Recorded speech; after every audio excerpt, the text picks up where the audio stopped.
Hey guys, so the day that you've all been waiting for has finally arrived. You've got your Druid XT come to your door, and now it's time to take it out of the box and assemble the bike. I've got my laptop with the manual pulled up. I've got side cutters, my pedals, torque wrench, grease, and my floor pump. And the one last thing that I'm gonna get to is I'm gonna go pour myself a beer. All right, so the first thing I'm gonna grab is the small parts box. This guy right here, just put that aside. All right, let's get this bad boy out of the box. All right, so I'm just gonna grab my side cutters and make sure I don't cut anything important. Let's get the dropper post off and put that aside. Set the front wheel free, slide it out. All right, and now I'm just gonna start getting the rest of this packaging off. Just make sure while you're doing this that you don't do anything that could scratch your beautiful new frame. And I always make sure to save all of this packaging just in case I ever travel anywhere, I need to bring my bike somewhere, then I already have some protective bits to keep my bike frame nice and safe. Last little bits in the box, we got our front fender, just gonna put that guy down there. And then in a small little brown bag, we've got the tool to put our front rotor on. So I'll actually put that there. So a couple things to note here. We've got a little white card and it's got your bike serial number on it. I'm no good at keeping track of these things, so I'm gonna take a quick picture of it, email it to myself, and then I always have that. And then we've got our little Druid card here, and that just tells you how to find the manual online. So not everybody has a bike stand at home, so we can just put this guy in the box. Careful of the handlebars here. All right, let's get in this little box of goodies here that Forbidden sends you with every bike. Some reflectors. What's that? Oh, a little toolkit. Got a front rotor. Fancy digital pump there. Ding ding. Got a little bell. All right, so step one, we're gonna get this dropper post installed here. Put my beer down. So you're gonna find the cable and the housing in the seat tube here. We're gonna pull the nut up to the top of the cable. And then we're gonna put it here into the cradle of the seat post. Pull the cable down, and then we're just gonna pull the housing away. And it's gonna go snug right into the bottom there. Just gonna loosen the cable port for the dropper post with the 4mm Allen key. I'm gonna apply a thin layer of grease on the dropper post here. We're gonna insert the seat post, and as we do this, we're gonna simultaneously just pull the cable housing so it gets nice and snug in there. And then just kind of put it where you think your desired height's gonna be.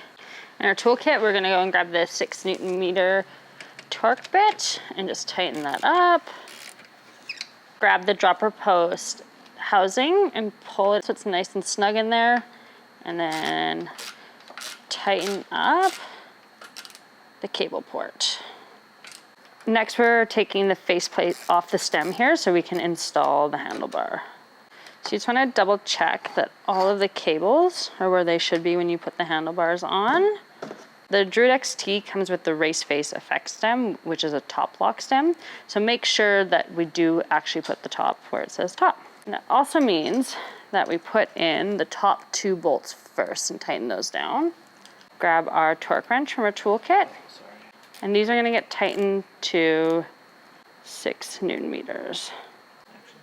Just before we tighten the 2 bottom bolts on the stem, we just wanna make sure our handlebars are in fact even.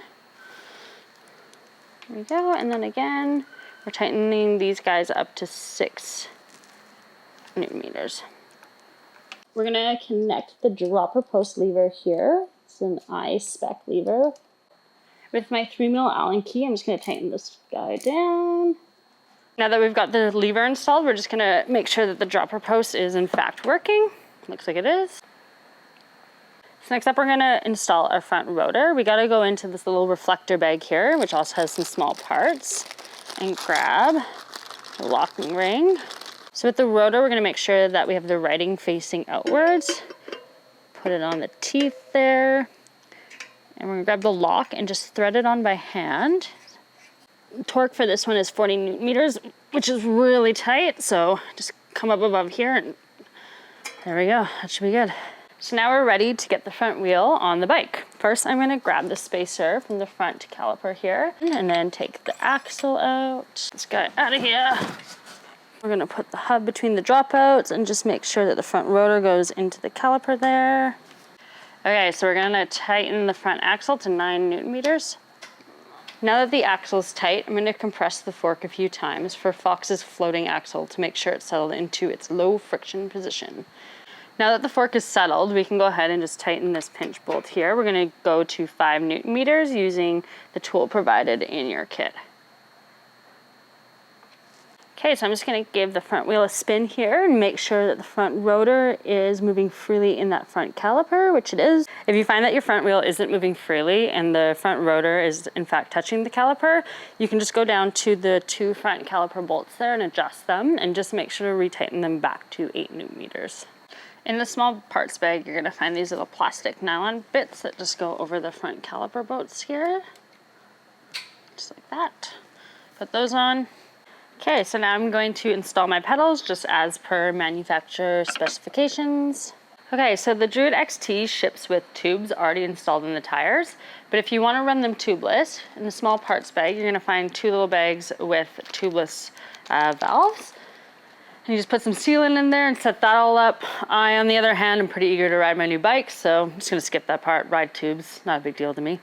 Okay, so next we're gonna put some air pressure into the tires, making sure to stay within the manufacturer's limits, but just kind of going where you've gone based on experience. Air pressure is just as important as suspension when it comes to maximizing performance, boosting both the traction and your bike's dynamic handling. So pay attention to your settings and feel free to experiment a bit. So at this point, we're gonna make sure that the handlebar is rolled to where we want it, which it is. That's awesome, I did that earlier. And then you wanna make sure it's straight. That looks good.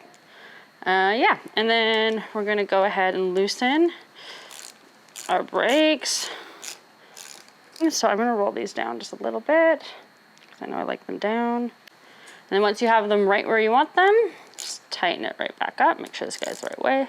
So you wanna just tighten them up just snug. I don't like to have them too tight. In case I crash, I want it to be able to move a bit instead of break. Perfect, and then levers are where I want them, and yeah, feels good. If you find that you want to adjust your shifter or your dropper post, you'll just need a 3mm Allen key out of your toolbox, and you can move those either up and down, just wherever you like to have them. All right, guys, so there it is. We've built our bike. Make sure to hold on to your manual and go through it. There's some good safety information in there, stuff about the warranty, and all about maintenance on your new Druid. If you like this video, make sure to check out the next video, which is all about shock setup, which is something we got to do before we get out and hit the trails, right? Anyways, thanks for all your support, and I hope you're loving your new Druid.